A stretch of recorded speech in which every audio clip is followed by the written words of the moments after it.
Hello, thank you for joining our joint session here between Lewiston City Council and the Lewiston Planning Board. I think just for the public's benefit, we're just going to run around and introduce ourselves really quick, and then we'll kick it off to the Planning Board staff to introduce themselves and take it away. Paul McCarthy, Ward 2 City Councilor. Scott Harriman, Ward 3 City Councilor. Lucy Bisson, Chair of the Planning Board. Carl Shaleen, Mayor of Lewiston. Rick LaChapelle, Ward 4 Council. Larry Pease, Ward 5 Council. Lee Clement, Ward 6 Council. Stephanie Gelinas, Ward 7 City Councilor. Shanna Cox, Vice Chair, Planning Board. Roger Dupre, Ward 4 Council. Excuse me. Oh, wow! I'm out of here. We don't have any promotions on the agenda this evening. Joshua Najin, Ward 1 Planning Board. Amy Smith, Planning Board. Christine Kittredge, Planning Board. Thank you. Lee Albert, Planning Board. Alex Pine, Planning Board.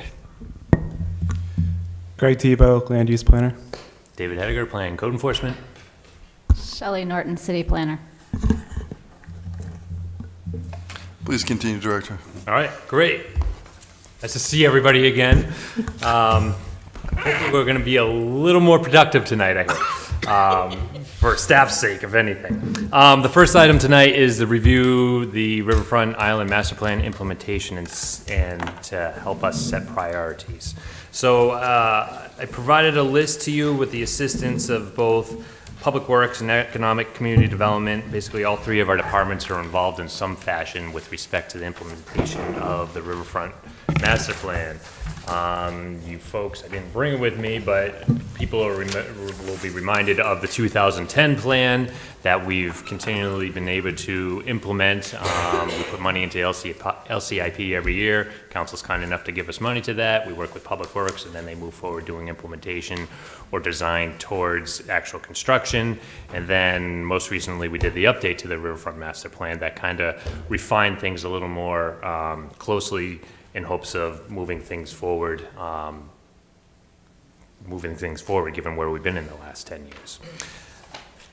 I'm not necessarily going to go over everything that's in the memo unless there's specific questions, but as you can see, there's a number of projects that have already been funded either through the LCIP, different grant opportunities, particularly with MDOT, Public Works, recently submitted a neighborhood grant. That's the one that's referred to as PPI in here. And the idea with that is some preliminary design work would be done. The hopes being that if we do get awarded that grant, that makes us eligible for a bunch more funding. Bunch more being the funding that you folks may have heard about in Sanford, where they got like $30 million to do all kinds of improvements. This PPI grant is one step closer towards being eligible for those types of projects. So we went ahead based upon the the 2010 plan and the most current plan to put forward ideas in hopes of getting that funding. So again, we've been working on different items with respect to the 5 different categories that are identified in the most recent plan. So that's the Riverwalk, downtown connectivity, how do we get basically from the riverfront down or up to the Lisbon Street corridor, Island Point redevelopment. There's a number of different thoughts about that, but most recently I think the council is aware of that being a potential site for the rec conversion plan that's being submitted. That's about to be submitted to the state, and once that gets submitted, then that whole approval process has to occur.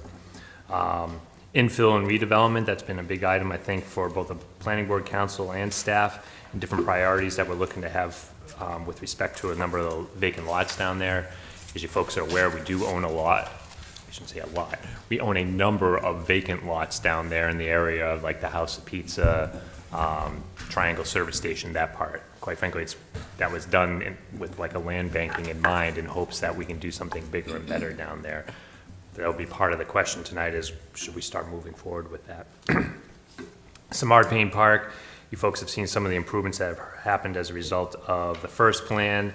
There's efforts to continue based upon that existing plan and the newest plan, and I'll touch upon that a little bit as well as far as getting some more guidance from both groups as to how we want to continue with improvements in Samard Payne.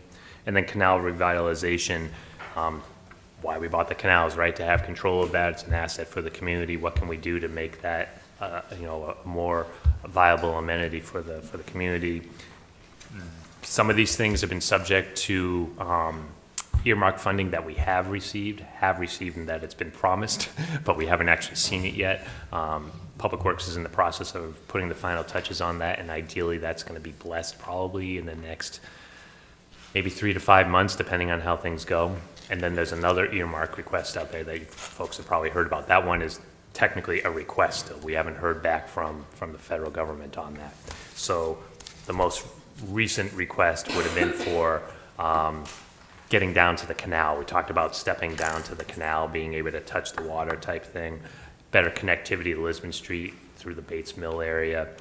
The initial earmark that we do have funds for is about providing the connectivity from Samard Payne Park over to the Lown Bridge. And we've started doing design work on that. So there's a number of pots out there that we either have commitments for money for or we've made requests for.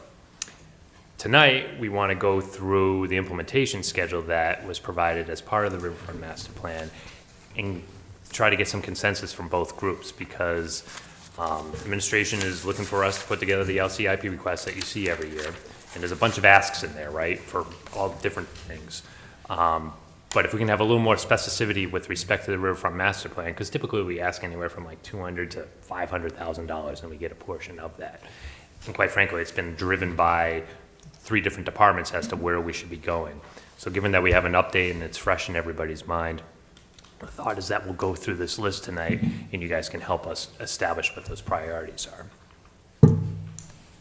Any questions at this point? Okay. So in your packets, you have this implementation plan. And with those were more detailed graphics of the areas that improvements were proposed upon. So the activity tonight is we're going to go into the back conference room there. And Craig has all these stickers. And we're going to do like the sticker exercise. We actually did something similar like that at one of the Riverfront meetings. So you're going to go in there and you're going to see that this actual implementation schedule is taped to the wall in there. And there's a number of panels in there as well from the actual Riverfront meeting. So it'll give you some thought about correlation as to what these are. You note in the right-hand column, it lists the priorities or recommended implementation timeline, early, mid to long. We're somewhat consistent with the things that we have funded here, but some of them we've jumped ahead on and have since been identified as either longer term plans that maybe we're doing, or maybe there's some things that we're not doing that are short term plans. So keep that in mind as well. It shouldn't necessarily stop you folks. If everybody thinks a long term goal is something that we should be doing in the next 1 to 3 years, then great. That's you're probably going to see that in the LCIP a lot more sooner than something in 5 years or further out. So we're going to go in there. You folks are going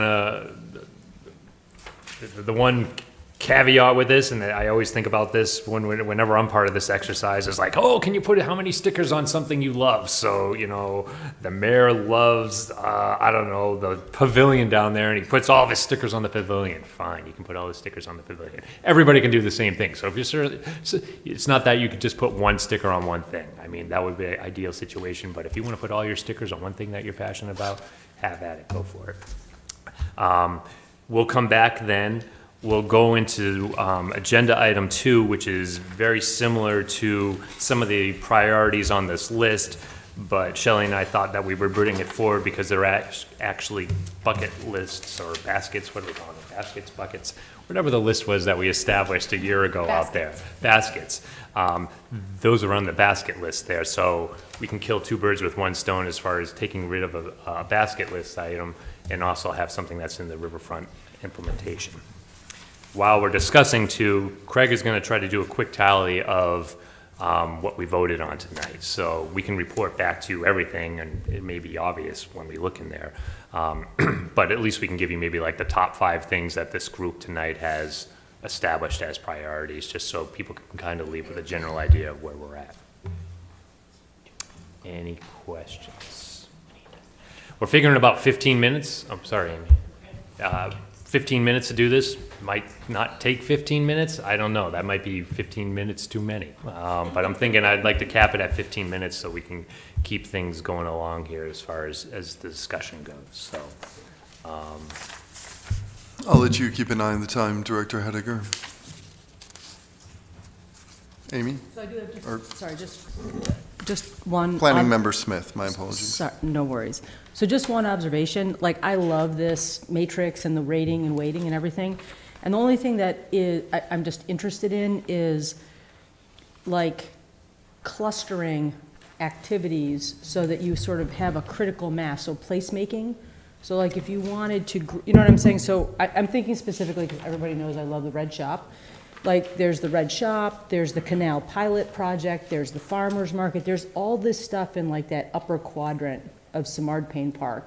And on here, it's siloed across all these different initiatives, you know what I mean? And some are mid, some are early. So I'm trying to understand how you can give input in a way that sort of acknowledges, well, let's embrace this corner because then that's going to make that a desirable location. You know what I'm saying? So I'm just curious how other people feel about that, and love the stickers, happy to do it, but I just wanted to ask about that. Member Cox. I'm sorry. Thank you. I was wondering the same thing, and just to name it, I think your empty multiple lots and the activity that is happening near Simard Payne is one kind of obvious area. And then the Island Point, we've already seen a development at the planning board presented to that. Could you potentially, in addition to the stickers, give us a marker and we can circle one or two areas so that you can see both the geographic clustering as well as the importance of issues? And that's a way to get two visual representations without bending the rules too much. Do we have a budget for markers? Yes, I'll be down. Okay, yes, we can do that. Thank you. Shelley. And did, I'll grab them. and did someone have a question on that side of the table?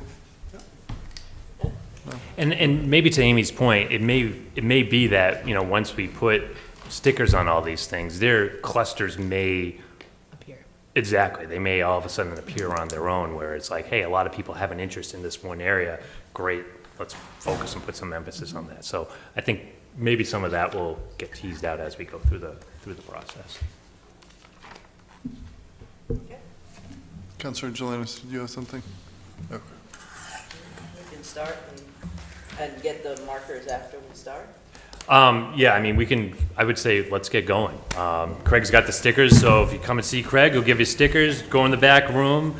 3 of us will be available for any questions or whatever, and we'll try to wrap this up in 15 minutes. Yep.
And we're back. Director Hediger. Great, awesome. We did that in 10 minutes or so that's good. We're moving right along. So Craig will give us a report before the end of the night here, just kind of like what the top 5 or so are. There's some clear winners in there, but we'll give you some indication of where things are going. Item number 2, discuss increasing density of Riverfront District and restricting residential uses on the first floor of major streets in some downtown commercial areas. As I mentioned, this is something that was in our bucket list, and it also is referenced in the Riverfront Master Plan. So this is more of an update, and basically our plan is to go forward with this because of it being on the bucket list. The first one being the housing density in the riverfront. The consultant mentioned that really with the space and bulk standards we have down there, the desire to increase more housing, we really should revisit the density down there. So the riverfront, and I don't have the zoning map up right now, but if people are looking at the screen, or let me do it this way instead.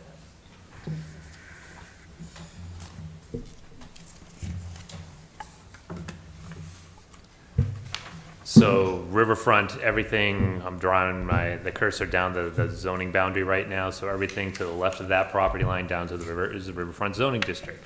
Current density there is 1 unit per 1,250 square feet.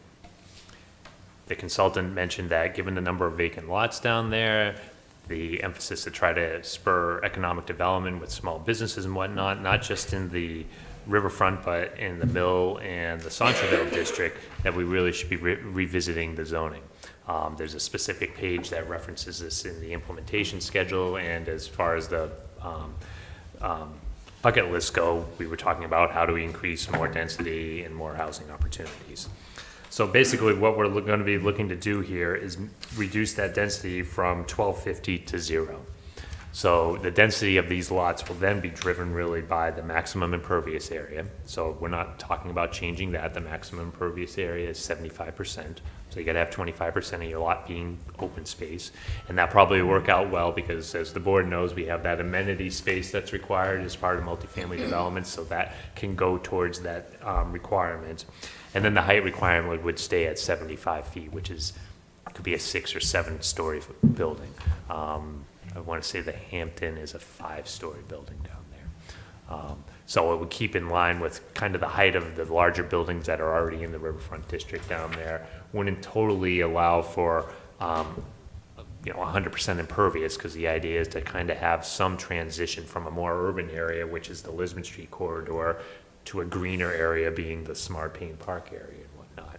So that's one thing that we're looking to bring forward to you guys. And I guess the question at this point is, are there any immediate thoughts or concerns? Because we will be scheduling it, as a public hearing that gets a planning board recommendation and then ultimately comes to the council. Councilor LaChapelle. Thank you, Mr. Mayor. I just question why have that 25% open space. If we're looking right there, you're immediately away from the park. I'm envisioning almost like San Francisco, just all those houses that are right together, how that looks neat. You're right across the street from a park. Why hamper? If somebody wants to have 25%, that's fine. But if they want to build lot line to lot line, put something up, why not? I like going down to the 0. But why tie their hands? And we could have some very nice units right next to each other that you're across from the park. So that's just, for a developer coming in, it's just hamstringing them a little bit. It's the cost of putting it up, and you can put more units. The second question I would have is there a way that we can, I don't know if we can say, but we want market rate housing down there? We do not want subsidized housing down there? Unfortunately, no.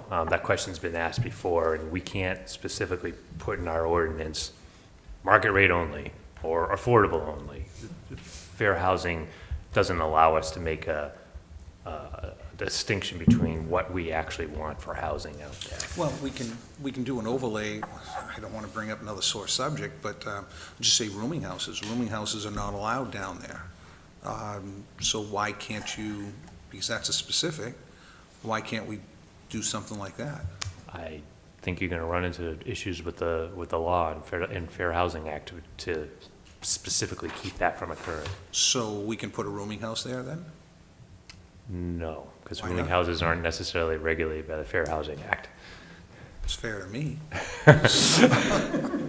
I mean, we could look into it further, but we've had this question once before with a multifamily project that was proposed off of East Avenue that some planning board, actually it went to the council as well, and some neighbors were concerned about what was going to occur in their backyard. And we were advised at the time that that's not something we can explore. So I would just encourage us to go to a 0. I like the idea of going to a 0, but use the entire lot line. You have a couple parking garages that are nearby. I know we're looking at, or we've eliminated a lot of the parking issues on downtown. We eliminated that. Let the fair market determine what would go there. That's just my opinion. Councilor Harriman. Thank you. So I would concur with Councilor LaChapelle about the open space and the parking. I was just wondering, do you know offhand what the required amenity space is for multi-units that we have 50 square feet per unit. per unit?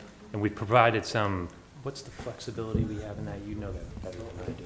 Balconies, rooftops. The neighboring parks, so there was a waiver that was granted by the planning board for. Can you please move the mic closer to you? We're going to have to keep shuffling that around.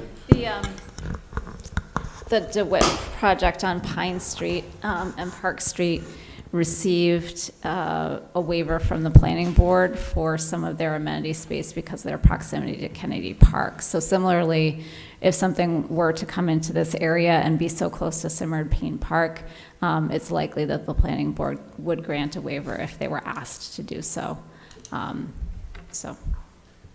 We added that amenity space particularly because there were concerns with some of the developments that were coming forward where they had little to no open space at all and they might not have been near any type of amenity. So that's why there's some flexibility in there that the board is provided. Although I will say they don't have the flexibility to waive the impervious percentages. Yeah. Okay, yeah, that makes sense, especially if they're right next to a park and, you know, we've got the parking garages right close by too. It seems like we could have some flexibility on both of those, both open space and parking requirements. Thank you. Chair Bisson.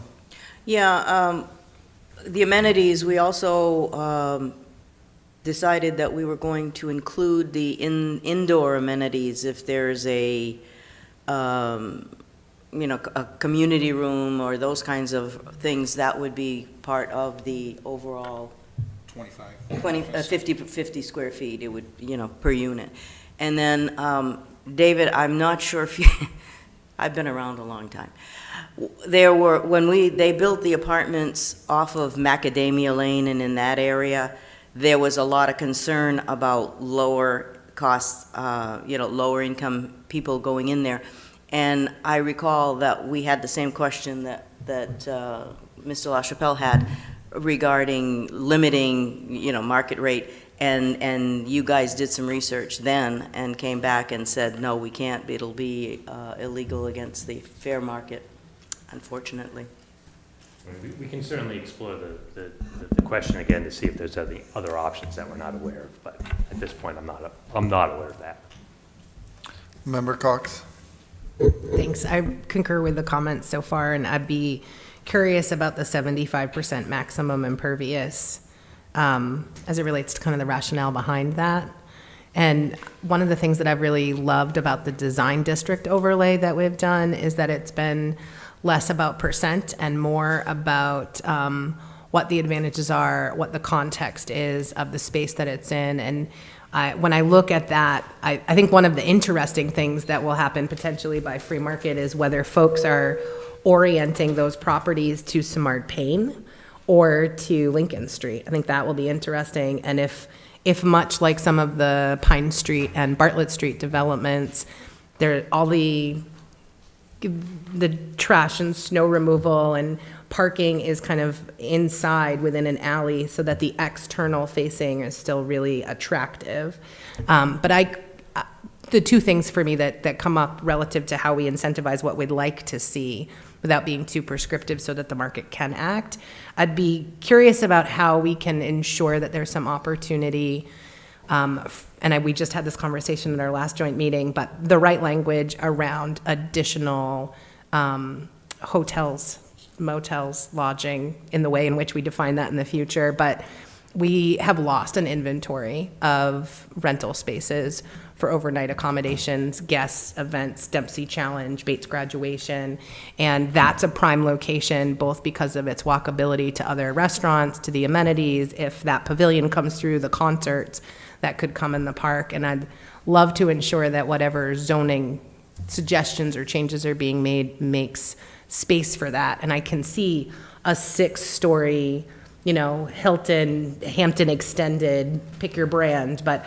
nice rental hotel spaces with a really gorgeous outdoor patio that is impervious, has lovely planters, creates that transition that you're talking about, but would still technically be impervious. And so how can we think about the ways we've used the overlay design district to incentivize what it looks like in a way that works down here for some of those same intents? Member Pine?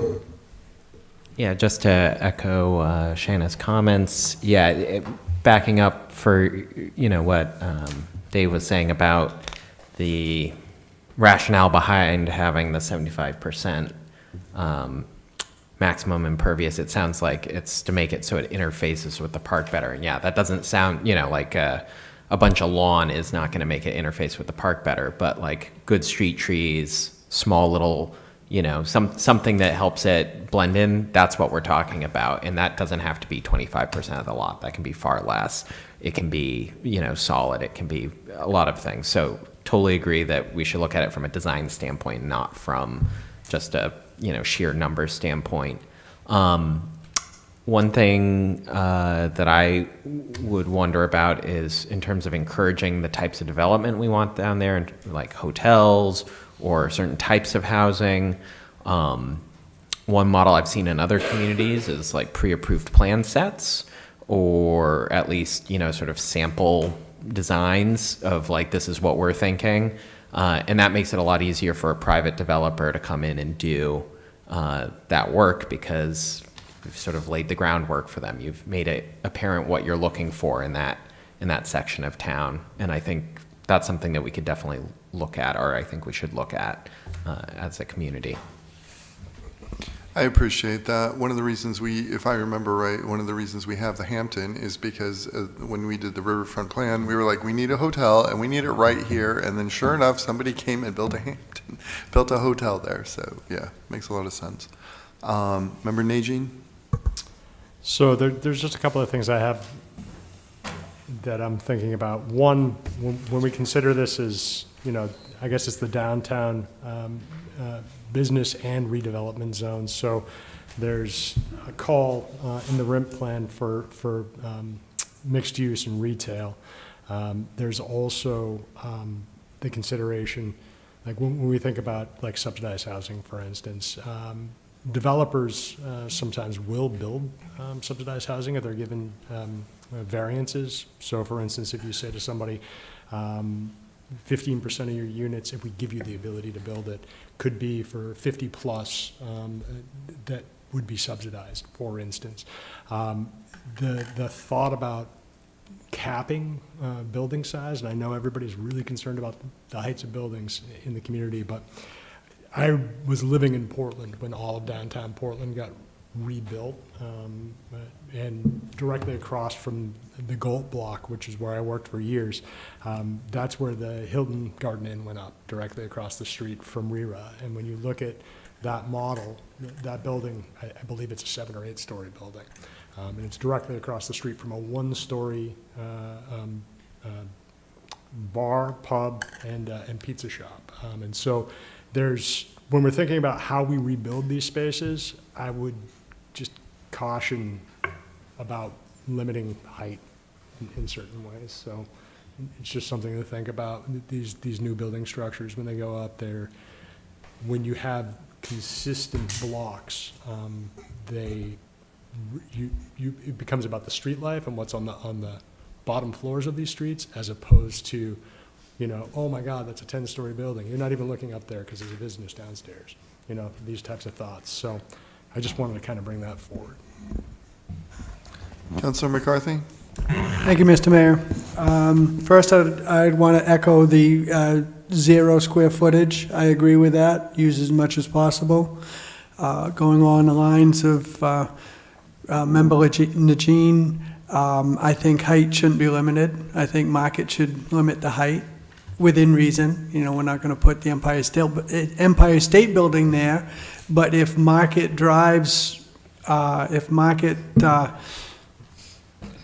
a building, 10 stories will be much more economic to build and can possibly keep rents a little lower or, more utilize that space. I don't think we should look the other way on that. I think we should encourage that. Let the developer decide what makes sense down there.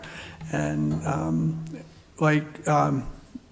Member Najin said, you're not looking up, and there's really nothing behind it that is you're gonna block the view, whether it's a 7-story building or a 12-story building. I don't think it's gonna make a difference. It's not like you've got a promenade behind it that's high and you're gonna block the view of the river. That's just not the case down there. So I really think that we need to encourage, the developers to bring us what you think makes the most sense, and then use common sense from there to work with them. One last thing, I wonder if we can use financial incentives to determine the kind of market, the kind of apartments down there, so that we can, we can have a little sway on what goes down there. And I think that's within our purview, and I think that we can attack it from that aspect to get more along the lines of what we're looking for. So, but thank you. Councilor Pease. Thank you, Mr. Mayor. Yes, I kind of agree with exactly what Bob was saying. Also, the idea of developing some kind of a schedule plan and saying what we'd like to see down in certain areas, I think that's good. But I want to make sure we emphasize that it's not written in stone. So that way there you don't scare off somebody because you say, oh, I want apartments here. No, I want to build this here. And I just want us to be careful with that. And I like the fact that the 0 area distances should be good. Thank you. Member Smith. So when we talk about these multifamily properties, it feels like we're always assuming they're going to be rental units as opposed to, say, condominiums. So when we talk about market rate versus subsidized, I think that we should just leave space to understand that multi-unit buildings can also be owner-occupied condominiums in this kind of a space. And all along the river with all these nice amenities, I think that whatever we decide to do, we need to acknowledge that that's a housing type that we have very little of in Lewiston, that this could be sort of a prime location for owner occupancy down there. Councilor Pease. Thank you. Maybe Administrator Hunter can answer this question. When we developed the properties on Maple Street, they had row homes going up, and those were rented with option to buy, weren't they not? I'm sorry, say the last part again. Were they rented with option to buy? Or there were a couple different programs used for those properties, but they are condominiums now where some units were actually, I think initially they were rental units and then they were redeveloped into condos. Okay. I'm just wondering if that would be something we could look into. Yeah, Blake Street's condos. Thank you. The Maple one, I think is Maple's rental. Yeah. Member Cox. Thank you. Sorry, Mr. Goodman. So my question's about the pink lines density development of corners and commercial use, which I think is part of this conversation too. I will hold it then. Thank you. Yes, I will. I'm sorry, were you finished, I'm Member holding. Con- It's the next item. You're, I'm just on hold. I'm good. Okay, gotcha. Counselor Clement? Should be very proactive. Yes. Sorry. I agree with the zero on this. I think that utilization of space down there is important. I put out one caveat on height. I think you're going to find that the state is going to have something to say about height. Your fire department's going to have something to say about height. If you go above a certain height, I think we have a couple of 100-foot aerial ladders, and that's about 6 stories. After that, you're going to incur some significant expense to design and build a structure that meets fire codes. So to think that we're going to put a 20-story hotel down there, I'm not sure that's going to happen, but that could be something to consider. I would encourage it, but I don't think you're going to find people willing to spend the money that's going to be required. Thank you. Member Pine? So when this was just brought up earlier, staff was saying that, okay, we're going to get rid of the square footage requirement. That's good. But some of the sort of development, bulk of the building will be constrained both by the height, but then also by impervious surface. And it sounds like pretty much everyone here is a fan of limiting, further reducing the, or increasing the impervious surface allowed. Does that mean that we have to think about, are there any other guardrails that would pop up if we were to do that? Like, is there going to be anything else that's going to limit, or do we want to make sure that there is, a bumper stop someplace in the process for number of units per lot if we're getting rid of both the impervious surface and square footage? Does that make sense? Instead of 0 square feet, do we want it to be 500? I don't know. I'm just Alex, are making you things asking up. about unit size?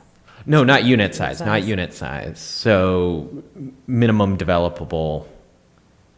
So from what I heard earlier, it was that since we're going to 0, we still have some limits on what type of development could happen based on impervious surface and height, right? Those were sort of the bounding things to this. That's what I understood the intro to be, right? And then now, am I misunderstanding? Do you want to? I think the impervious space that you're referring to is also the same around the first item. I think they're the same, though I could be wrong. This not making any sense.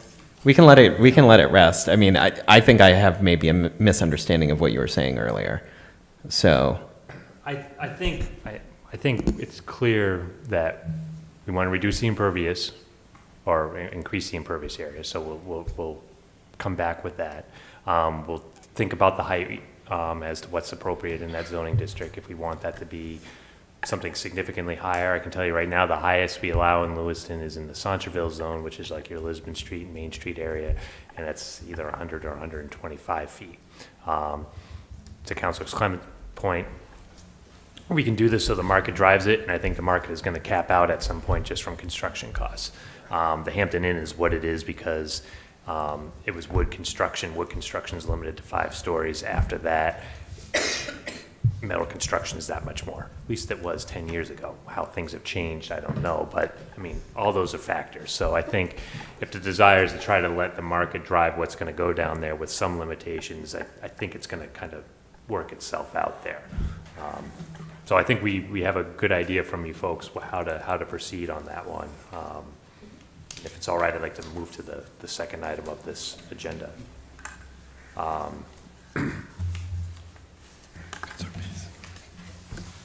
So where Shanna was going, I think she wanted to talk about commercial uses on the first floor.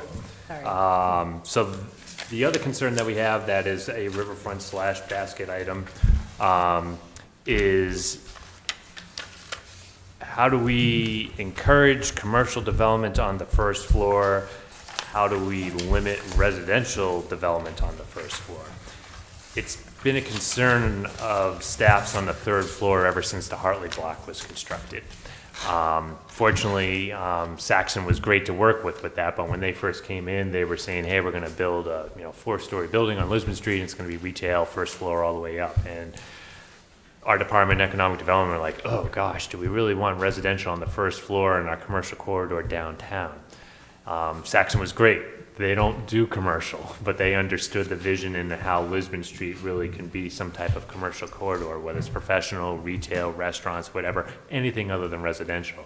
So we worked with them and they agreed to have no residential on the first floor fronting Lisbon Street. The back half of that building or a quarter, whatever, there's a percentage of the back of that faces Centreville Garage, that is residential. And we thought, great, we should probably put something in the language that actually regulates that. We haven't done that yet. We want to do that. So that's consistent with some of the things that was identified in the Riverfront plan. So the map up on the screen right now identifies areas that we basically just threw out there as potential to somehow limit commercial or limit residential on the first floor. So again, looking at the map, this is Lisbon Street starting at Main. So this may extend further up and down Main Street. I'm not sure yet for these purposes, but basically we were talking Lisbon Street all the way down to Bilodeau Insurance. And then working down the connections down to the riverfront, when you get to these key intersections, somehow put some language in the ordinance that says all or a portion of the first floor needs to have some type of commercial use. And we're trying to, and I'll just continue, same thing, Mill, Main Street, and then going down Lincoln Street, these certain intersections, how do we encourage commercial development, or I'll say non-residential development on the first floor? And Shelley and I don't necessarily have it all figured out yet, but we want to throw it out there as far as, one, are these appropriate intersections to be looking at it? Because, as you know, we do have a glut of office space. So, I mean, I don't know that we're necessarily going to need to require everyone to put office space in these locations only for it to sit there vacant. But can we get small markets there? Can we get restaurants? Can there be other professional uses that we're not considering at this point? When it's corner lots too, is it too much to ask to say, hey, the entire corner lot needs to be commercial? So let's pick on FX Marcotte, for example. Great, appropriate use for that intersection. They got big glass windows. It's something to look at as a pedestrian down there, or even if you're sitting in your car at at the traffic light. But if somebody comes in with a new development, are we going to actually require them to do that same exact thing? Or do we say, hey, maybe it's the principal facade, whatever that is, maybe the side that has the most amount of frontage has to be commercial and the other side can be residential. We've talked about the design standards. Design standards will somewhat help this discussion, right? Because the design standards talk about how much of it has to be windows. You can't just have a blank wall in that area. So you're going to end up with something that's hopefully somewhat appealing and matches what the development pattern of that area is. But again, from a residential and commercial perspective, how much of it is either one of those? And then do we put language in there like we did just by negotiation with Nathan Zanton? Hey, the back portion of these buildings can be residential. That's fine. I don't know that that's an issue. I mean, because folks, right, the discussion we just had, we want residential, we need residential. But if we increase the density down there, ideally there will be more demand for someone to go to a small market or a store. I mean, they're kind of hand in glove if you do these two things here. So really the guidance we're looking for right now is, are these corner lots appropriate? Should we explore a percentage? And we don't have to say what the percentage is now. We're just looking for an idea. Do you folks agree that, yeah, all commercial is too big of an ask? Should we do, and we can figure out what's a better number there. Just kind of a thumbs up if we agree that, first floor is fine as long as it's facing the street, but if they want to do something in the rear residential, in other words, do we have to make a whole first floor residential, commercial? And my guess is as we get into this, the three of us will have to probably look at the design standards because there may be some things that we need to tweak. And that'll probably work its way out again, depending on what language we end up working on. You want our thumbs? Thumbs are great. I mean, I guess we don't have to discuss it any more than what I said unless there's something there that someone wants to raise. Councilor, sorry, were you finished, Director Hediger? Yes, thank you. Okay. Councilor Harriman. Thank you. I just wanted to say I think we're headed in the right direction with this here. I think all commercial on the first floor, given the market, is too much to ask. and given our need for housing as well. But I think having these principal corners be commercial, at least on the front, still gives you that, that feel, that downtown feel. So, yeah, I like the looks of this. Member Pine.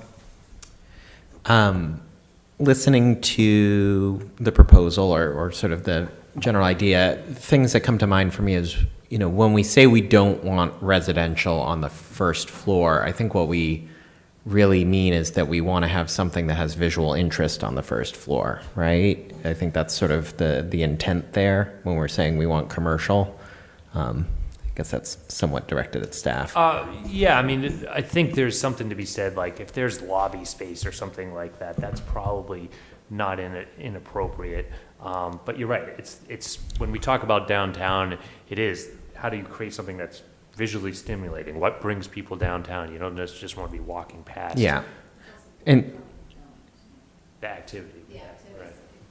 yeah, you want to have something where there's sort of interaction with that space. So, you know, I think it seems like the easiest way to do that is say we only want commercial and we don't want residential.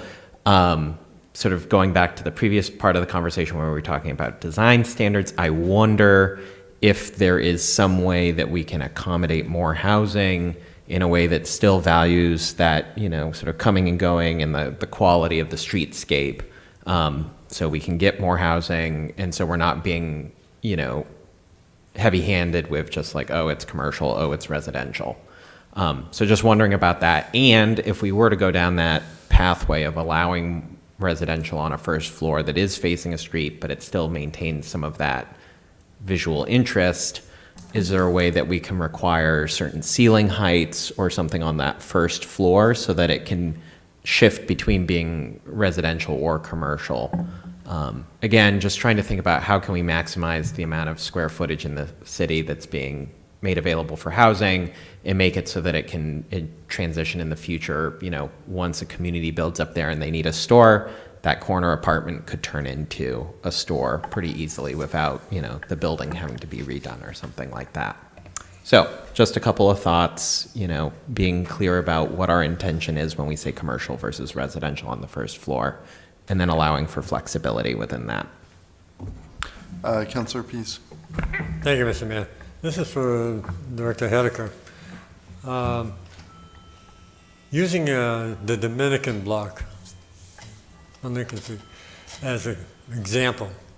Now, they've closed up a lot of their windows on the first floor, but if they were to put commercial in the front, the units that would be on the first floor would have to be in the alley. Correct. As an example, yes. Or, so that would be the easy answer, but it's a corner lot. Maybe some of those residential units could be on, that's Chestnut Street. So maybe, you know, the Lisbon Street side, the Lincoln Street side of that, maybe that's where the commercial activity needs to occur. But on the side street there, maybe that's allowed to be residential. So you're not just limiting your residential to the alley of the first floor. I mean, that's something I think we need to kind of figure out to provide some flexibility, because we don't want to necessarily discourage anything. I mean, if there's anything clear from this group, it's, you know, what can we do to encourage development to, you know, occur in these areas here. So, but yet be smart and thoughtful about how we're going to do it. Right. The reason I ask is I know there's been a lot of inquiries about redeveloping that building, and for some reason it doesn't happen. And I didn't know if there was some kind of restraint on them that we don't know about that's caused them not to be able to do it. Yeah, I mean, the council and the board may recall, we actually did a contract zoning for that to increase the density, which, given tonight's discussion, would be a moot point, because it was limited to, I don't know, less than 10 units, and I think we did a contract zone to get them up to like 19 units. Okay. Again, the numbers make it work for that. Why it hasn't moved forward, I'm not sure at this point. Okay, thank you. Member Najin. Just a couple of thoughts on this. One, Jules' building on Lisbon Street that he converted into completely residential has a great lobby on the bottom floor, and it could eventually be turned into retail if it needed to be, but it certainly is appealing, attractive, creates a model that, when I look at the development that's happened on portions of Lisbon Street and Main Street, I think a lot about complementary and accessory uses, and how there's not enough competition right now in the retail market to keep some of the service-based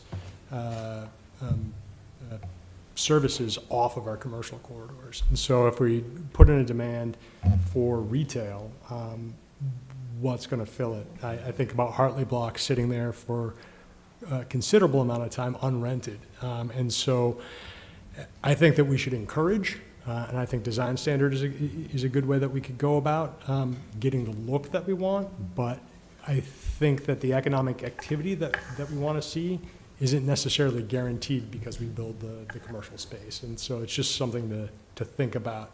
And also, when we talk about these like corners, possibly when we're talking about the connections from like Ash and Cedar, like we could also think about like corridors. So that's just a couple of things. I think about like Lincoln Street, where you go from like a bakery to a private club to a gun shop to a corner store to a shelter, and like that is not a consistent complementary and accessory use. So like we want to, I think, encourage complementary and accessory uses in our commercial districts. So, Member Cox. Thank you. Two things. I really appreciate the comments around design being the incentive and restrictor and not blunt instruments like dictated use. And a good example of that is when you have let's say we have the opportunity for a 6-story multifamily, whether it's a condo or multifamily market rate apartments go in, and that's the whole building.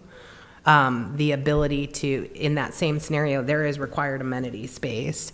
What would it look like for our design standards to require the front-facing, even if it's the primary facade, David, the front-facing portion to be the amenity space and not someone's home? I think some of the concerns that we hear at the planning board from residents or from developers is the way our standards essentially could put a 5-foot-high living room window next to the window that you're looking at FX Markov for, and what that means for inconsistent curtains, and also that kind of type of primary residential use is part of the rub too, not just like maybe you're getting something very interesting because people live there, right? So I think it's both like privacy and safety and trying to avoid that while also ensuring like street scale.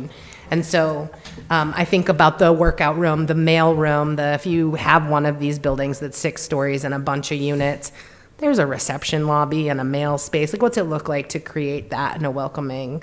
So the other point that I just want to offer, I really like, generally speaking, where you've laid out the pink pieces. A concern that I have, though, particularly in the larger scheme of the Riverfront Island Master Plan, is as we invest in Simard Payne Park, the walkability, the amenities in the park that allow for, economic development, placemaking activities. I can say as somebody who hosts in that park, it's really hard for eyes to get on that park. People don't drive by Simard Payne and be like, oh, what's going on there? Because they can't see it. And they're not going to be able to see it with this development, and that's great in many ways. I would love to see the development. How are we planning for the traffic flow?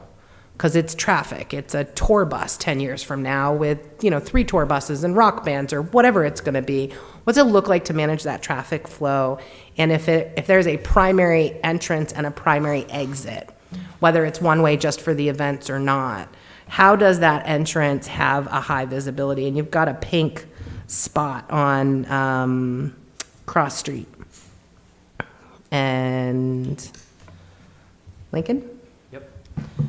That's where we put up a 6-foot sandwich board to emphasize that there's activities happening in the park, and that doesn't cut it half the time. So as you treat these corners that are the major thoroughfares to the park, I think you might want to think about treating them a little differently than some of this conversation that we're having, because there should be wayfinding signage with a cute little stick and some, Smart Pain Park this way, this big is not going to be the signage that you need for the events, from emergency shelters all the way to who's playing tonight. And we're designing for a future that includes that kind of activity. Member Smith, did you have something? Just one on the housing, so I love the corners. I think that's a great way to go. I think some of us think of, when we think of developing a block, we think of Lisbon Street with all the flat frontage and, window after window.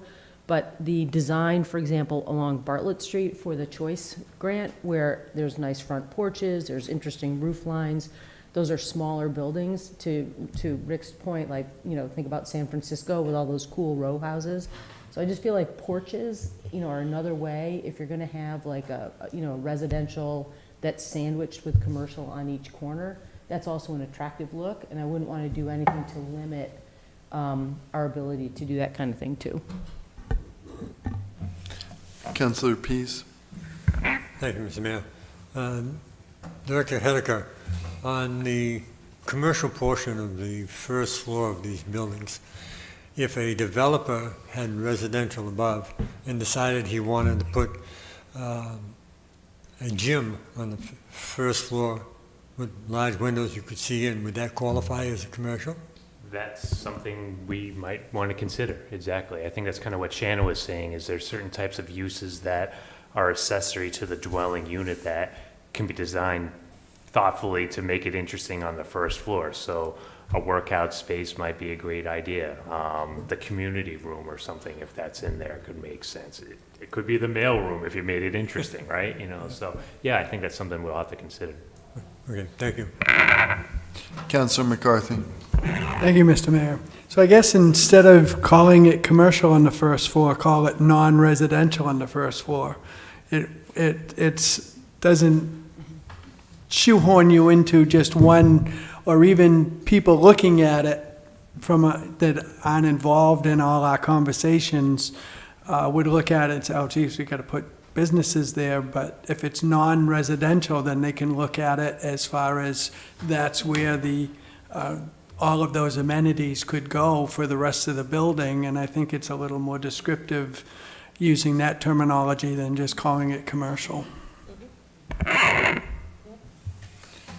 I guess my only concern with some of these ideas, our fancy mail room or a weightlifting gym, it would be great to have, commercial businesses that add something to the downtown, like restaurants, bring people downtown, services, drive traffic. Yes, the residents will be living there and they're going to be pouring out onto the street, potentially, the people who are not remote workers. But I think having commercial spaces that add to the downtown and make people want to live there, for instance, the weight room could be in the back, and people from across the street could head to the other building to go to the cafe that's in there. I would like to prioritize that. Further comments from board members or councilors?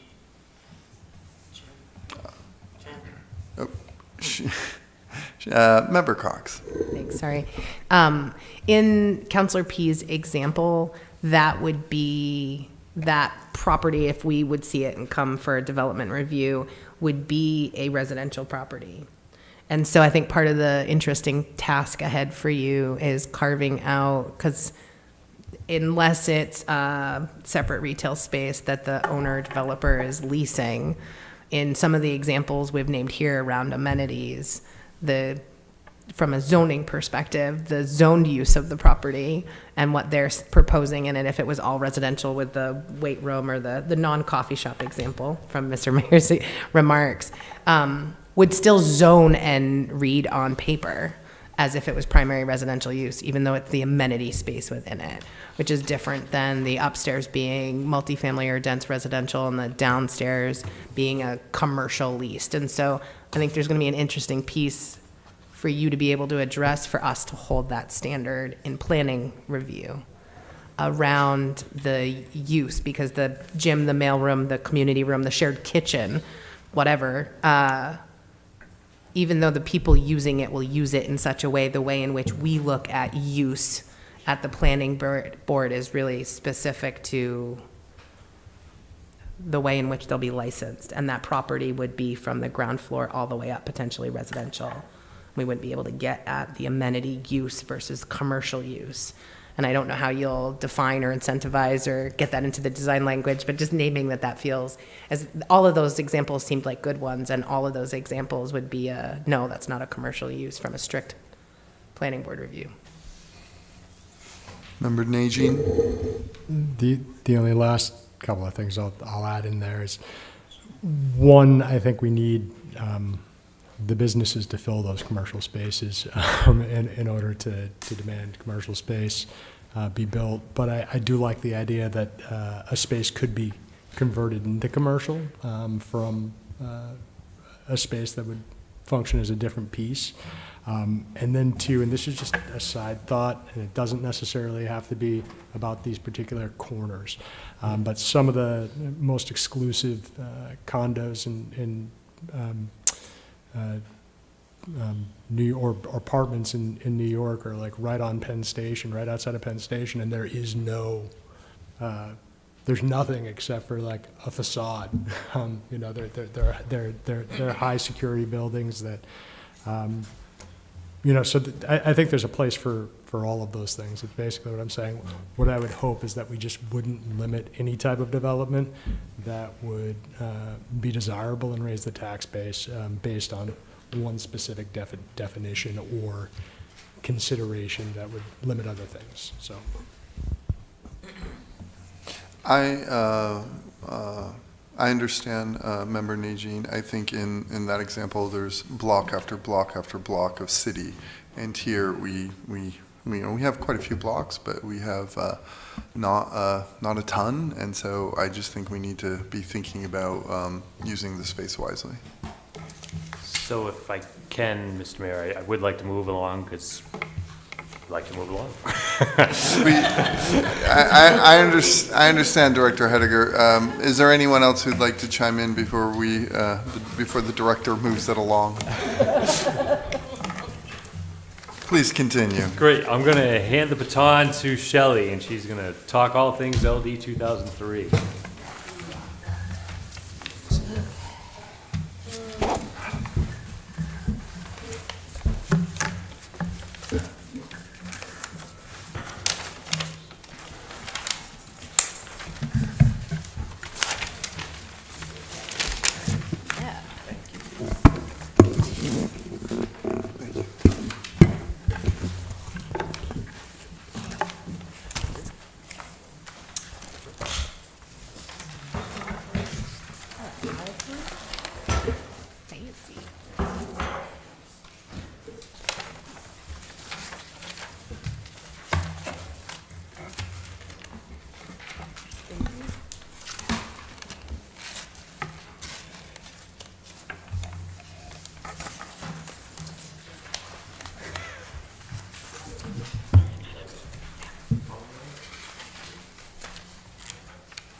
Okay, good evening.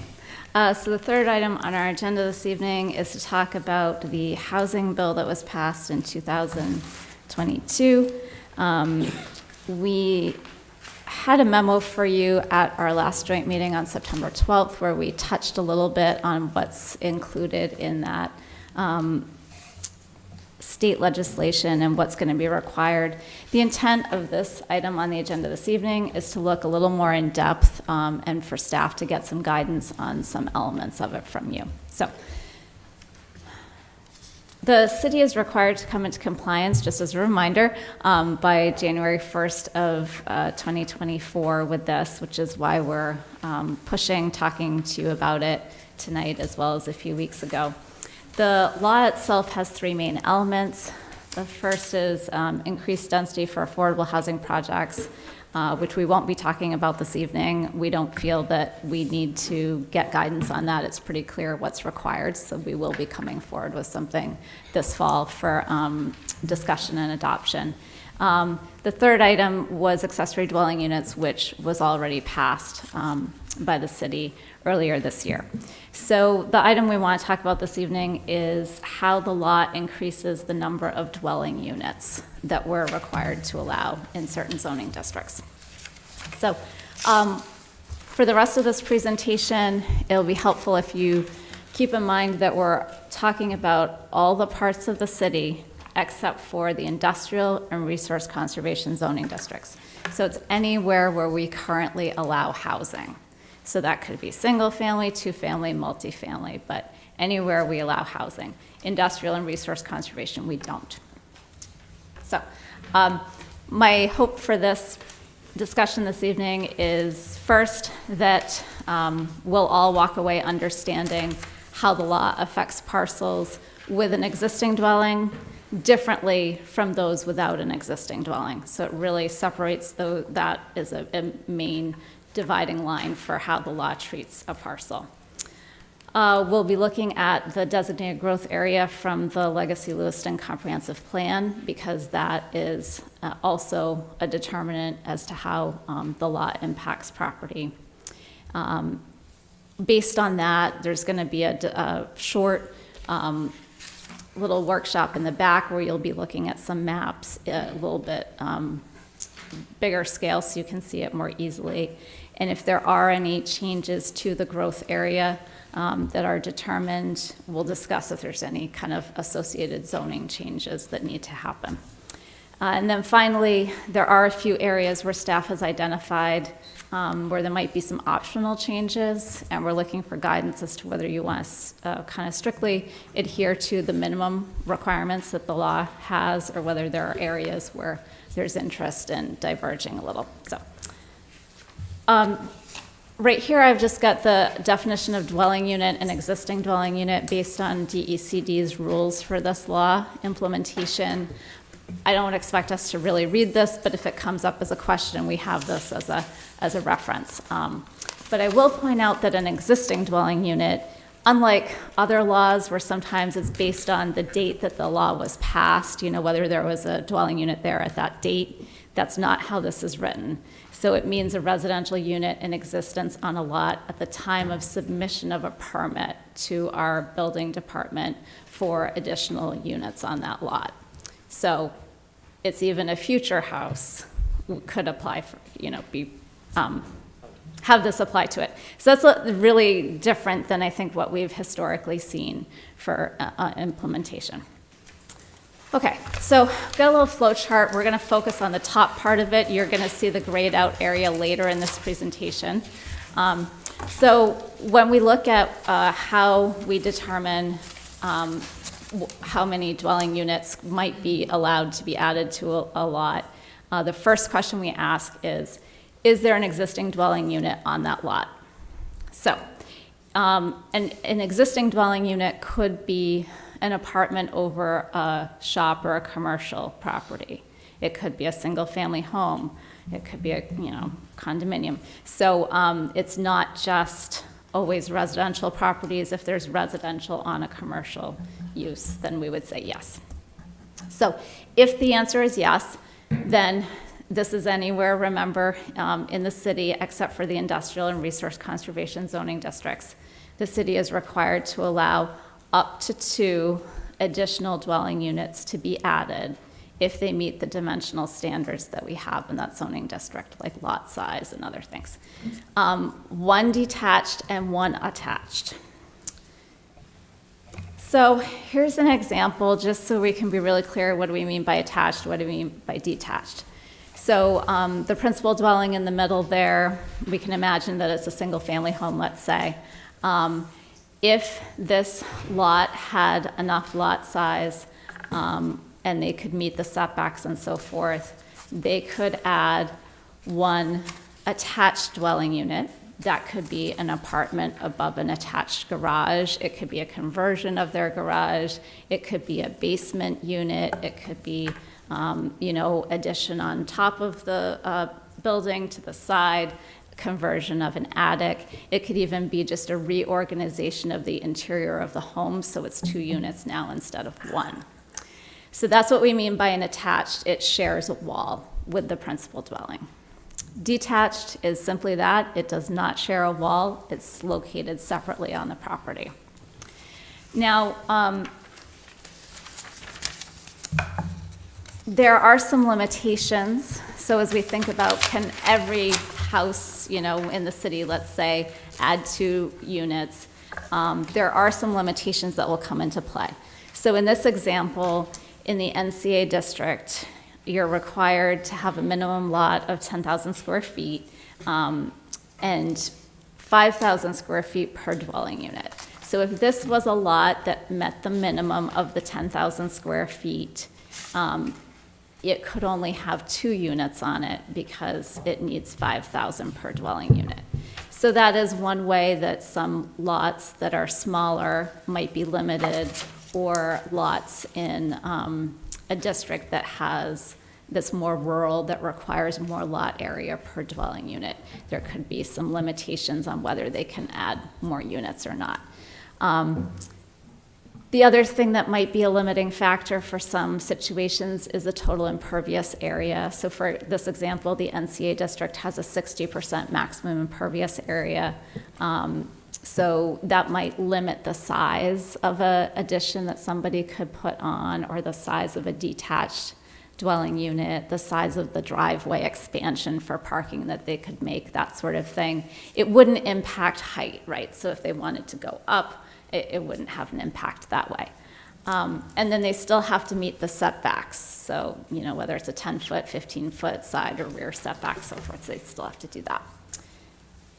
Now, this is one of the things that, staff, as we go through this, we find a lot of things we think are interesting. We don't fully understand why they're written the way they are, but there are no additional units required to be allowed for a 2-unit.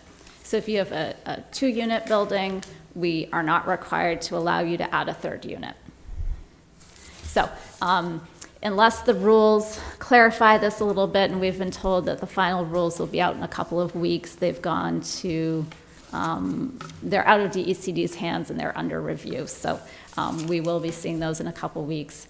So that's kind of an interesting thing that staff is pointing out.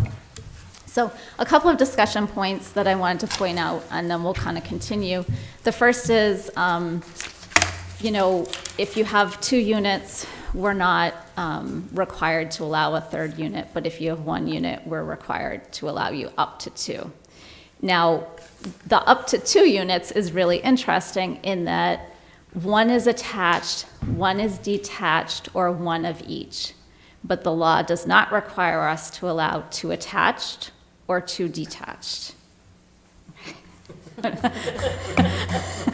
Yeah, I didn't write this.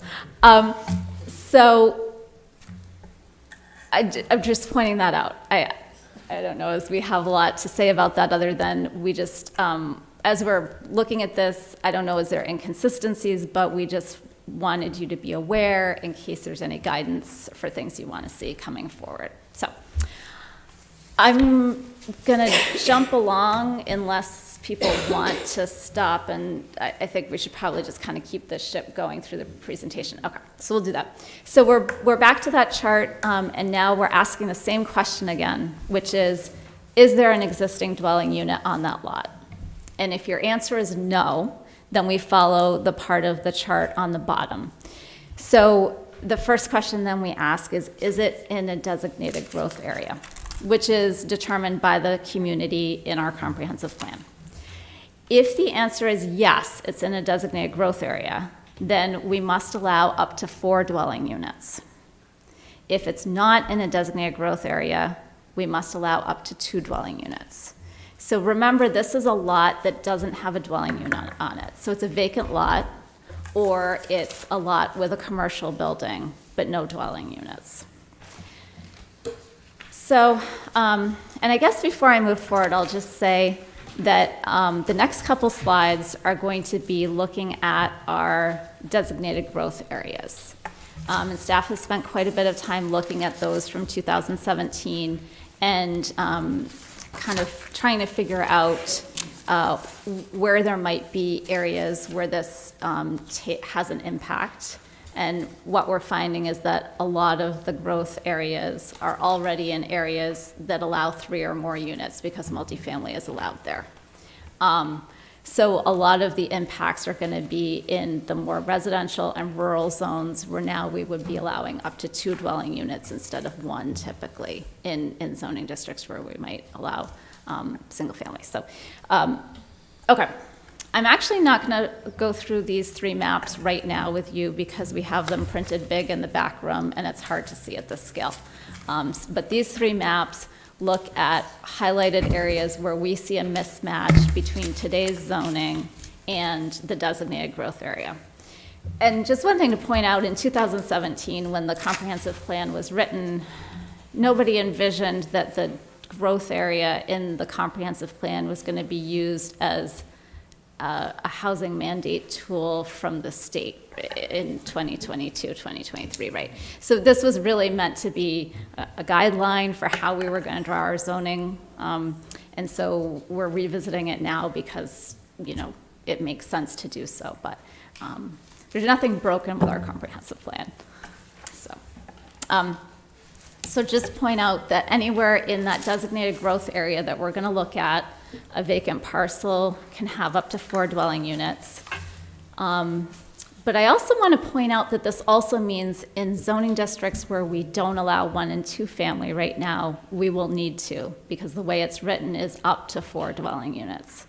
So, for example, recently we rezoned the highway business, which didn't allow new residential uses, to allow multifamily, which is 3 or more. Because of that, we now need to allow 1 family and 2 family to be that it's up to 4. So there are some changes that will happen in those more commercial zones where we'll need to allow the lower unit number residential structures. And then anywhere that is outside of that designated growth area, a vacant parcel or parcel without a dwelling unit would be allowed to have up to 2 units. So thinking that further a little bit, staff isn't sure exactly where this is going to go with DECD rules or legal counsel, but currently in Lewiston we have a provision that multiple principal structures are prohibited for residential. So for example, you can have 1 single family or 1 2-family principal structure on a lot, but not 2 houses on a lot, not 3 houses on a lot. You know, this is really helpful from a sale and ownership standpoint. People tend to not like sharing their land, having people crossing over where they consider their property to get to their house. People sometimes put up fences and it becomes a real problem on just for people that are living in the community. It's not something the city regulates, but it causes a lot of heartache, and we hear about situations like that. So we're cognizant of not wanting to create situations like the one on the right, where there's 4 houses on a lot. And now, you know, it could be handled very well in that it's a condominium situation and all the land is owned in common. That would be the simple way for that to take place. That would make sense and would work for everybody. There would need to be a homeowners association. But we want to kind of think about that and make sure that we, if we're able to, are not creating problems in the market with what we're allowing. So that's just something we wanted to point out, and that we have some thoughts about that. And staff's preference would be that we limit these 2 and 4 unit to attached. It's, not specific in the law. So where they were very specific about a dwelling unit being able to have one attached and one detached, there's nothing that's specific about this up to 2 units and up to 4 units, what that looks like. So we'll be reading the rules when they come out in the next few weeks and reporting back when we come back to you on that. So I think at this point, it would be time to, do we want to go do the maps first and then discuss after that, would you say? Okay, I think that's the best thing is if we go to the back room and we look at the maps and we get into the growth areas for a few minutes and just see if there are any thoughts about making changes to those, and then come back and then I can run through the PowerPoint slides, any questions you might have on specific things, you know, any guidance you want to give, we can do that. So we've got 2 areas set up, so if we just want to count off 1, 2, 1, 2 across the room, that would be great. Have the 1s go into the first room and the 2s into the rear room. So Shelley, just to confirm, what you're asking them to do is, if there are growth areas noted, that they still support those as growth areas, and if there are other growth areas they may want to consider? Are you asking for both pieces? You could add growth areas. I don't know as that. I think for our purposes, we were most concerned about looking at the growth areas from the standpoint of, is it appropriate for up to 4 dwelling units in this area, right? Because that's the real difference we're talking about, is up to 2 units is everywhere, up to 4 is in the growth areas. So that's really was our concern, was the appropriateness. You'll see some growth areas, let's say in the neighborhood conservation A, and so if it's all single-family houses around there, does up to 4 make sense? So that was kind of our thought process for that.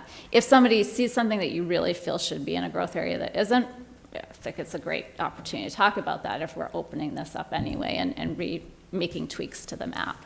And David and I will be back there. We have some staff suggestions and recommendations on the growth areas that we can look at with you. So yeah, so if we want to just start with Councilor McCarthy, I guess you're a 1. 1, 2. 2. 1. 2. I thought we were talking areas. 1. 2. 1. 2. 1, 2. 2. All right, great. If you can remember. One's in the front. One's in the front, yep, 2's And again, we'll further try back. to limit this to like 10 to 15 minutes. Yeah, it won't take long. You guys want these? Oh, thank you, yeah.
And we're back. Thank you, everyone.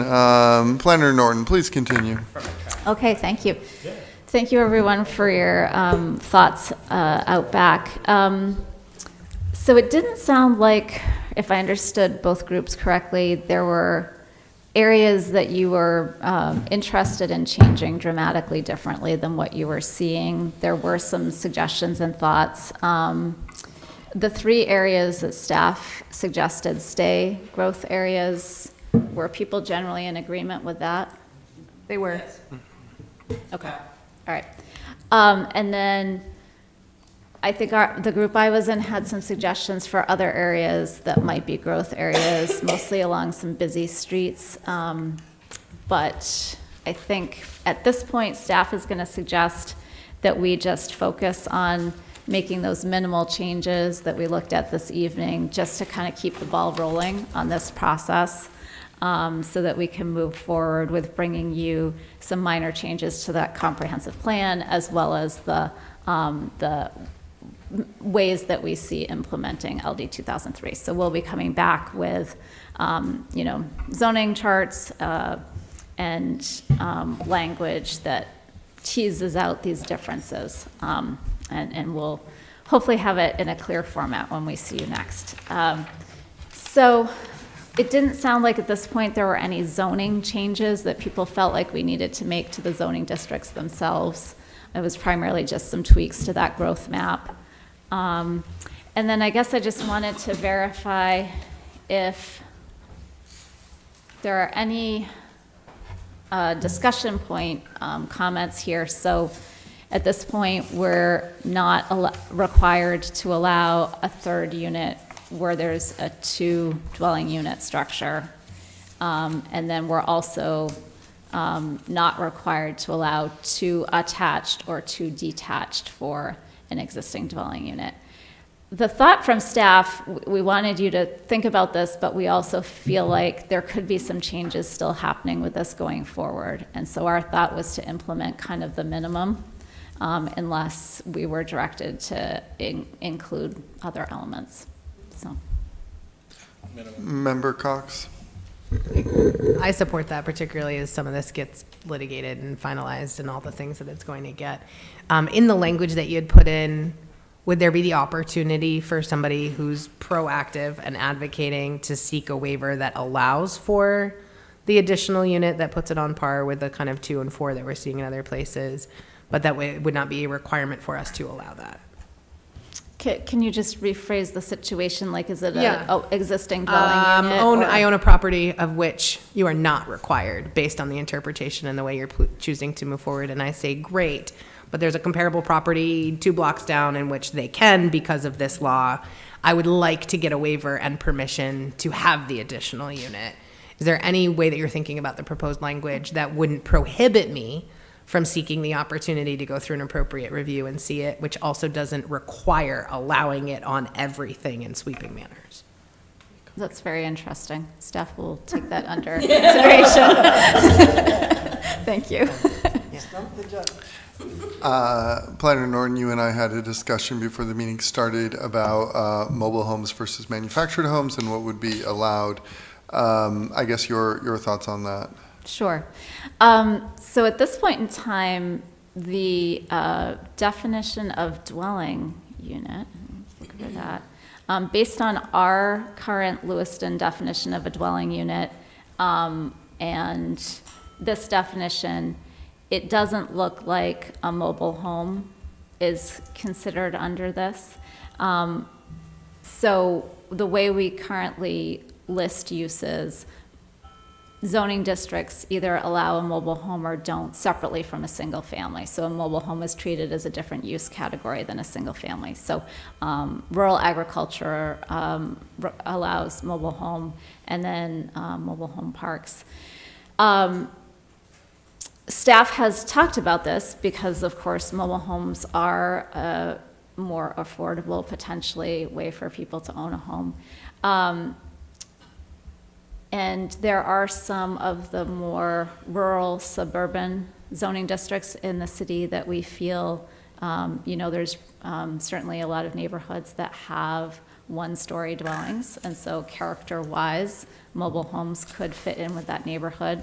Our concern would be transitional zones like an NCA, NCB, where a lot of the buildings are 2 or 3 story, that the character of the one-story mobile home height as well as kind of the dimensions might not fit as well. We're less concerned actually about the downtown because where the Design Lewiston overlay district applies, minimum height is 20 feet. So you're required to have taller buildings in the more downtown areas where the downtown district applies. So it's really kind of those transitional zones where we wouldn't want to see neighborhoods that historically have a lot of multiple story buildings start to have infill with a one-story. Visually, that would be our concern. So if there's interest from the 2 boards to have staff look at increasing where mobile homes might be allowed, we would be happy to do that as part of this exercise and bring that forward in the future. I'm seeing some yeses and nos. Does mobile homes include tiny houses, or is that viewed No. differently? They're defined differently. Yeah. As are modular homes? Like Yes. the prefab, but what do they call those others? Yeah. Modular homes? So Manufactured. That's different than a mobile home as well? it is, yes, yep. Member Cox? I think the way in which we can increase affordable housing in our city and already fits with existing character has been described a number of times in terms of condominiums and multifamily homeownership opportunities, and I'd preserve that character in those places. I do have a question that I've been holding, and it feels like it's related to the definition. May I take a stab? In some of your earlier slides, you showed kind of the principal structure and then the way the attached versus detached dwelling unit might look. But in the actual definition, and this is the definition that we cannot enhance or change, is kind of like comes with legislation, is that right? Yes, So that's far, my anyway. understanding, Okay. yep.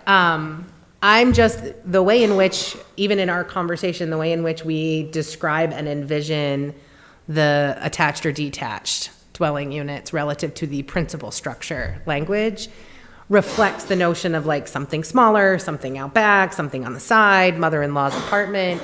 Realistically, I could have a very lovely little cottage and I could put a McMansion out back, and my principal structure is the cottage. The McMansion is a dwelling unit. And there's nothing that we can do to describe what that does visually to characters of neighborhoods. Yeah, I think the only way that is regulated is by impervious surface or having enough lot size, having setbacks, but no, I don't believe that we have control over. We could maybe have control, design districts. I mean, we could have more than one design districts. We could have a residential focused design district if there's neighborhood or particular area we were concerned about. But as far as dictating the size of the dwelling unit, or the ratio, proportion, that was some of the conversation we had at the planning board. that's a good question. Like, cannot be larger than the existing dwelling unit, or? We might be able to do that. I don't know. Yeah, we could look into that. Because once you've added the second or the second or third dwelling unit, really, there's no primary dwelling unit anymore. Right. Right, that's, and one thing I didn't mention is that the law doesn't let you dip from both the accessory dwelling units and this section of it. So if I built an accessory dwelling unit and then I came back and said, oh, I want to build the detached dwelling, I'm allowed to do, it doesn't require the city to allow you to do both. But yeah, so really, there's not a lot of description as to how those are different, other than if it's also our principal dwelling of sorts, assumedly, all of our ADU standards, the size limits and so forth don't apply. So I think we would have to. I think if we're allowing additional dwellings on the same lot that are not attached, then maybe we have some control over that. I don't know. We can find out. I remember the house where the mother-in-law moved in with the son. The son built a second attached cape with a 2-car garage that was exactly the same blueprint as the primary structure. And that was like, okay.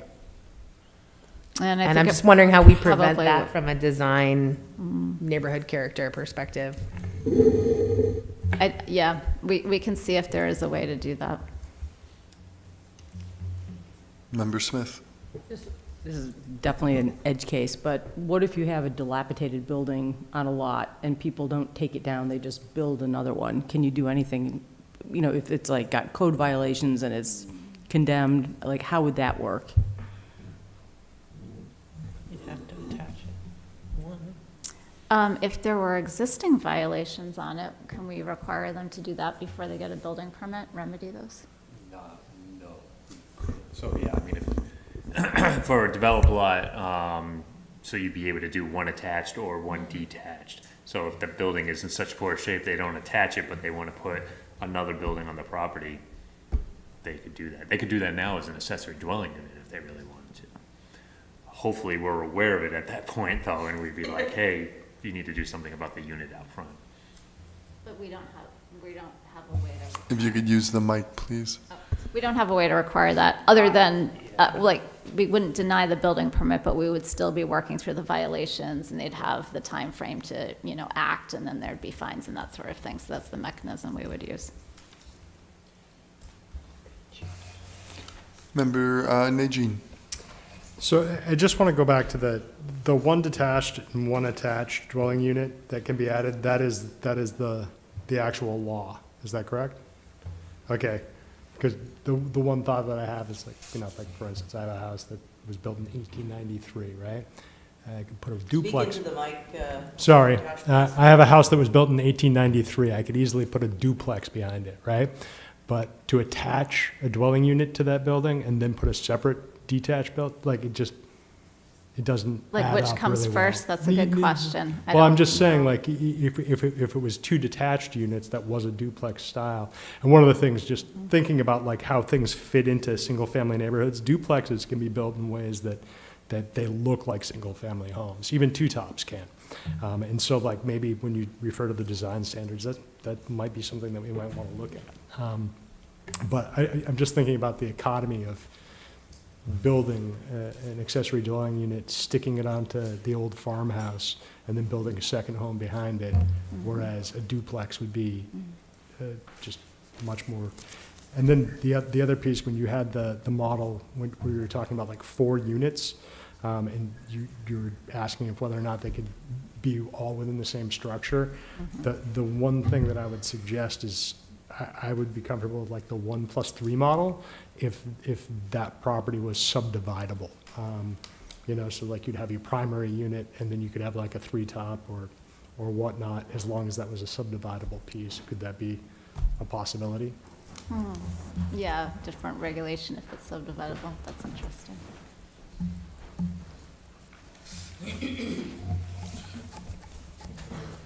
Further question? Administrator Hunter, I've been alerted that you have a question. It's okay. Mr. Najin, you sparked a question for me. Does the law talk about how big the common wall has to be? Great question. No, I haven't seen anything that specific. So if you did like a mudroom or a dog trot or something like that, that would qualify? Probably. That might be something that's cleared up in the rules. Please use the mic, Director Hediger. Sorry. That may be cleared up in the rules, but we'll learn more. It's a good question. 'Cause someone's gonna come in There's and the mic, if you could use it, that'd be great. It's Thank a you. good question. No, but I mean, because you know we're going to have somebody that's going to say, I've connected it with a 2x4. You know, Exactly. there's going to have to be Or some. a breezeway or a 3-season or a porch or something like that. Laundry line. Yeah. Well, I guess devil's advocate here, but I wonder, like, okay, someone has a mudroom between two buildings to connect the two, and that counts as they're attached. Like, kind of have a history of that in Maine. There's a lot of built, like, vernacular architecture here where it's a bunch of structures sort of sewn together with little tiny hallways, and people kind of like the look. So, you know, I think I wonder what's the harm in that. Like, I guess to Administrator Hunter's question, like, what would be the worry behind someone doing that? Is it sort of like you're gonna end up with this like horrible mismatch, or are we trying to sort of preserve this idea of like it's a singular structure from a viewpoint? Food for thought. As just, you know, what's the harm in minimal attachment? Good question. Okay. I think that staff has fairly good guidance. I didn't get a strong sense that we wanted to deviate from the basics. So I think we're going to move forward with something that meets the law, and then we'll see where we land. We're all friends to revising our laws, so we can certainly take a second stab at this in 2024. So I think Craig was going to give a quick summary of the exercise that looked at the implementation. Oh, sorry, you have one. The Riverfront Island Master Plan implementation. Sure. So judging off of everyone's input earlier tonight, there was basically a three-way tie between three areas of interest. The first was receiving 11 stickers, was the extending the Riverwalk north from Simard Payne Park north to Veterans Park. The other one, both of these were in the the connectivity section. The other one was Ash Street Corridor phased, Mill number 5 Arcade, Railroad Street realignment and extension. That also got 11 votes. The third was, if I can find it, the community pavilion received a lot of attention. Multi-purpose gateway, landmark facing central lawn for gatherings and events. So those were the top three. They all received 11. Everything else was sort of like a second tier at that point, getting 6, 7 votes. There was a lot of middle area. And so I thought, aside from those three, also wanted to look at the larger sections that received the most attention. And it was very clearly Simard Payne Park that received 31 total votes. So that was the area that everyone else seemed to really be interested in improving. That included the community pavilion, but also shoreline invasives removal, and the red shop improvements. So those were the sort of, you know, all part of the Simard Payne, you know, broader umbrella. I could keep going, but we'll be creating a more, you know, formal, you know, response to all this information at a later date as well.